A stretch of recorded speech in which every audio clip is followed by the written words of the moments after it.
सजा है यह बीवी। चैप्टर 4।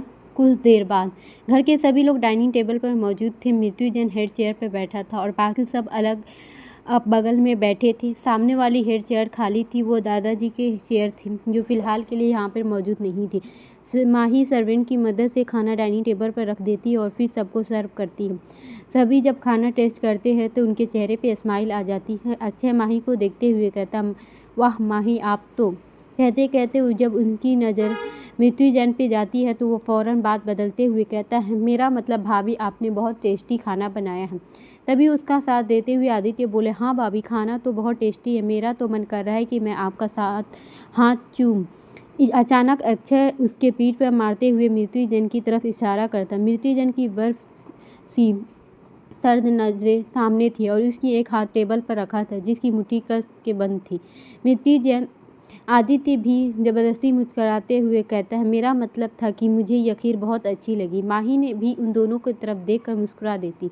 हाँ, देवराज जी बोलते, हाँ वाकई खाना बहुत अच्छा है। वैसे माही, आपने इतना सब कुछ क्यों बनाया? इस पर माही धीमी आवाज़ में बोले, जी वो चाची ने कहा था। माहिया की बात सुनकर शालिनी गुस्से में घूरते हुए बोली, मैं तुम्हारी चाची नहीं हूँ, ना ही मैंने तुम्हें अपनी बहू माना है, इसलिए मुझसे रिश्ता जोड़ना बंद करो।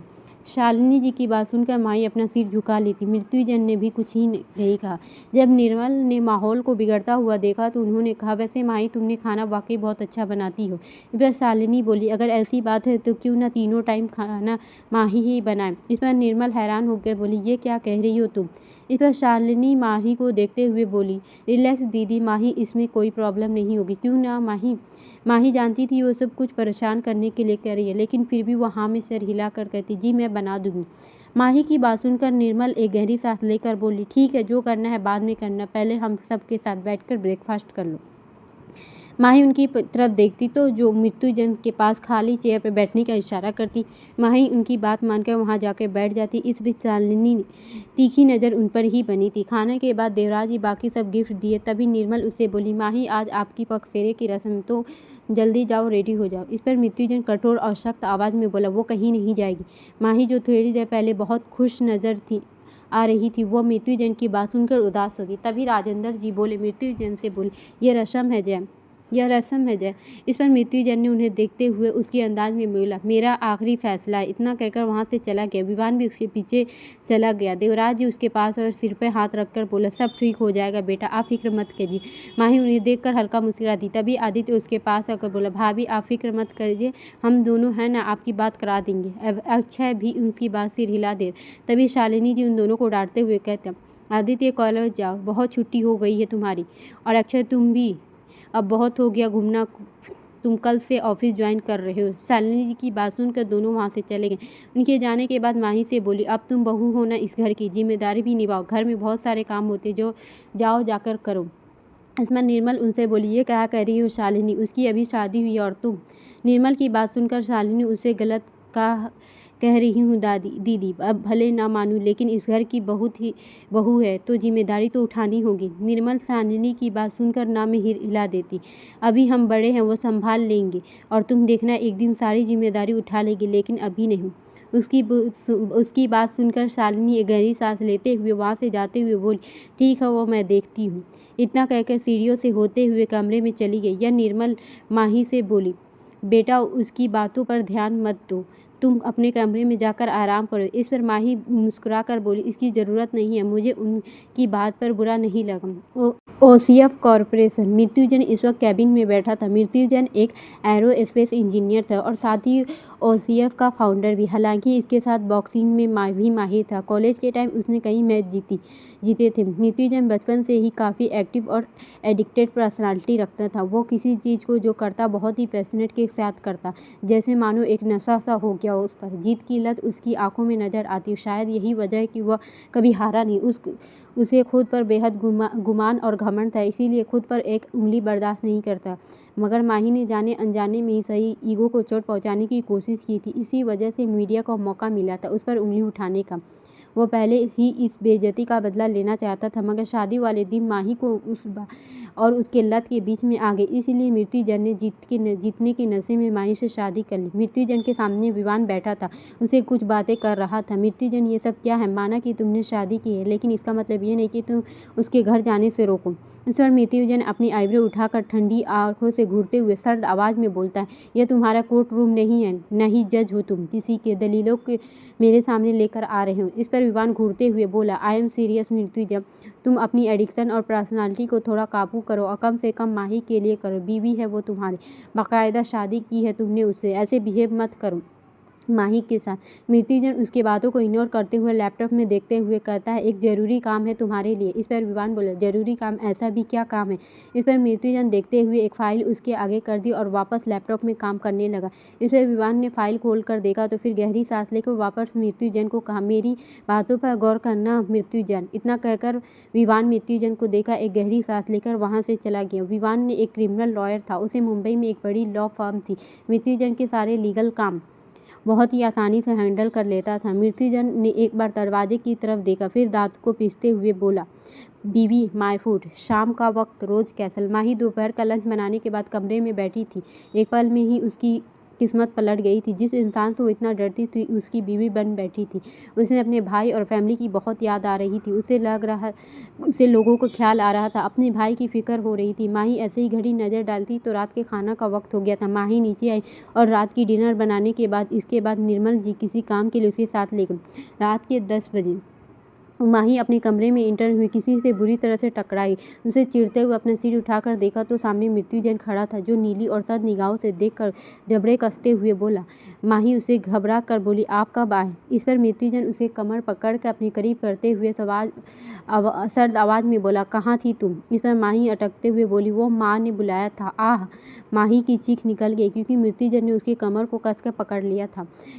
उसकी अपनी धीमी मगर बर्फ सी सर्द आवाज में बोला, जो भी है, लेकिन तुम्हारा ध्यान मुझ पर हटना नहीं चाहिए। Got it? इस बीच में माही काफी नजदीक आ गई थी। माही ने मृत्युंजय से जरा दूरी तय करते हुए उसके होठों पर होठ रख दिए, उसे किस करने लगा, जिनकी तरफ शायद सुबह से लगी थी। माही तो हैरानी से देख रही थी, उसे धक्का देने लगी। मृत्युंजय गुस्से के साथ उसके हाथ पीछे की तरफ मोड़ दिए, जिससे माही की चीख गले में ही दब गई। मृत्युंजय माही को रूडली किस करते हुए कुछ देर बाद उसे अलग हुआ तो माही जोर जोर से सांस लेने लगी। मृत्युंजय अभी भी माही को खुद से दूर नहीं किया था, उसकी नज़र अभी भी माही के होठों पर बनी थी। वह दोबारा उसे झुकता ही तभी फोन बजने लगा। मृत्युंजय गुस्से में अपनी आंखें कस के बंद कर ली। माही ने भी मृत्युंजय को ये चेहरा देखा तो समझ गई कि उसे गुस्सा आ रहा है, मगर क्यों वो नहीं जानती थी। इधर मृत्युंजय अपना फोन उठाकर कान पर लगाकर ठंडी आवाज में बोला, स्पीक। दूसरी तरफ रॉकी, जो मृत्युंजय के असिस्टेंट समझ गया कि गलत टाइम पे फ़ोन कर दिया है, वह घबराते हुए, प्रेसिडेंट, 1 घंटे बाद मिस्टर रहेजा के साथ ऑफिस, आपकी ऑनलाइन मीटिंग है। मृत्युंजय बातों में बिजी देख माही धीरे धीरे उसे छूटने की कोशिश करने लगे, मगर तभी खुद को और भी ज़्यादा मजबूत पकड़ में पाती। वो मृत्युंजय को देखती, जो अपने खतरनाक नीली आंखों से देख रहा है। उसकी आंखों में एक वार्निंग थी, जैसे अगर वो उसे दूर गई तो न जाने क्या करेगा। मृत्युंजय की ऐसी डरावनी देखकर माही चुपचाप उसके बाहों में ऐसी खड़ी, बिल्कुल उसकी छोटी बच्ची की तरह लग रही थी। तभी वह सर्द आवाज में रॉकी को बोला, कल सुबह मेरी डेस्क पर इंडिया में जितने OCF के सारी ब्रांचेस है का प्रोग्रेस डेटा मुझे चाहिए। दूसरी तरफ रॉकी की बात सुनकर हक्का बक्का रह गया। क्या उसके बॉस का मूड इतना खराब था? रॉकी बोला, मगर प्रेसिडेंट, 1 हफ्ता का काम सिर्फ 1 रात में कैसे होगा? इस पर मृत्युंजय बिना कुछ कहे फोन काट दिया। रॉकी मन में सीट फोड़ने का कर रहा था, क्योंकि वो जानता था पूरी रात नहीं सोने वाला। दूसरी तरफ मृत्युंजय से सीने से लगी माही अब नींद आने लगी थी। मृत्युंजय ने उसकी तरफ देखा, जो सो रही थी। कुछ पल तो देखा, फिर सोच के छोड़ दिया। मृत्युंजय की इस हरकत से वजह से माही लड़खड़ाई, गिरने वाली थी। तभी मृत्युंजय ने उसका हाथ पकड़कर उसे अपने करीब खींच लिया। माही का सिर सीने से जा लगा। धीरे से अपना सिर उठाकर मृत्युंजय को देखा तो फिर कहा, क्यों कर रहे हैं ये सब? इस पर मृत्युंजय धीमी आवाज में बोला, सजा है यह भी। तो माही ने कहा, लेकिन मैंने कोई गलती नहीं की। यह सुनकर मृत्युंजय की मुठियां कसकर बंद हो गई, उसे जबड़ा आपस में भींचे। वो माही को छोड़कर वहां से जाने लगा तो माही हाथ पकड़ ली, कहा, यकीन कीजिए, मगर एक तो मौका दीजिए। इस पर मृत्युंजय एक हाथ को उसके बाजू को कस के पकड़ा और आंखों में देखते हुए कहा, दिया, अगर तुम सही हुई तो किसी के एक ख्वाहिश पूरा कर सकता हूँ, अगर नहीं तो। इतना बोल के झटके से साथ छोड़ दिया, फिर वहां से चला गया। माही अपने बाजू को सहलाते हुए बोली, इंसान है, फिर इंसानी जैसे हरकत क्यों नहीं है करते? फिर वो अपने सिर झटक कर कपड़ा चेंज करके बेड पर जाकर सो गई। रात के 2 बजे जब मृत्युंजय आया तो खुद में सिमटी गहरी नींद में सो रही उसे एक नज़र माही को देखा, जिसका दुपट्टा नीचे ज़मीन पर पड़ा था। उसे घूर कर वॉशरूम में गया, फिर कुछ देर बाद वापस बेड पर दूसरी साइड जाकर सो गया। उसकी नज़र माही के होठों पर न जाने क्या हुआ, वो उससे बार बार उसकी नज़र, उसकी तलब यही आंखें आकर ख़त्म हो जाती थी। मृत्युंजय अपने दांत पर दांत जमा लिया, क्योंकि उसके साथ पहली बार हो रहा था। जब काफ़ी देर चैन नहीं मिला तो मृत्युंजय माही के करीब आया, उसके चेहरे देखते हुए गुस्से से बोला, मेरी नींद उड़ा के तुम सुकून की नींद सो सकती हो? फिर उसके होठों पे होठ रखकर किस करने लगा। माही ने अचानक आंखें खुल गई, हैरानी से अपनी आंखें बड़ी करके मृत्युंजय को देखने लगी, जो पूरी तरह से इसमें खोया हुआ था। माही धक्का देकर खुद से दूर करने की कोशिश की तो मृत्युंजय उसकी कलाई पकड़ के बेड में लगा दिया। माही हाथों में पहनी चूड़ियाँ टूटकर उसकी कलाई में चुभ गई। अगली सुबह माही ड्रेसिंग टेबल के सामने खड़ी थी, चूड़ियाँ पहन रही थी। उसकी नज़र हाथ में लगी जख्म पर गई। उसे देखकर माही गहरी सांस ली, जल्दी जल्दी रेडी होने लगी। वो कमरे से बाहर आकर मंदिर की तरफ गई और हाथ जोड़कर सुबह की आरती और प्रिपरेशन करने लगी, और पूजा करने के बाद सीधे किचन में आकर ब्रेकफास्ट बनाने लगी। थोड़ी बाद सभी आते और डाइनिंग टेबल पर आकर बैठ जाते। माही भी सारा ब्रेकफास्ट लगा देती। शालिनी जी उसे घूरने लगती। थोड़ी देर बाद मृत्युंजय भी वहाँ आ जाता, अपनी चेयर पर जाकर बैठ जाता। माही उसे खाना लगाती, मगर तभी सामने आते अक्षय से टकरा जाती, सीधे जाकर मृत्युंजय की गोद में गिरती। माही आंखें बंद हो जाती। वो घबरा के धीरे से अपनी आंख खोलती, उसकी आंखें सीधे जाकर मृत्युंजय की नीली सख्त आंखों से मिलती।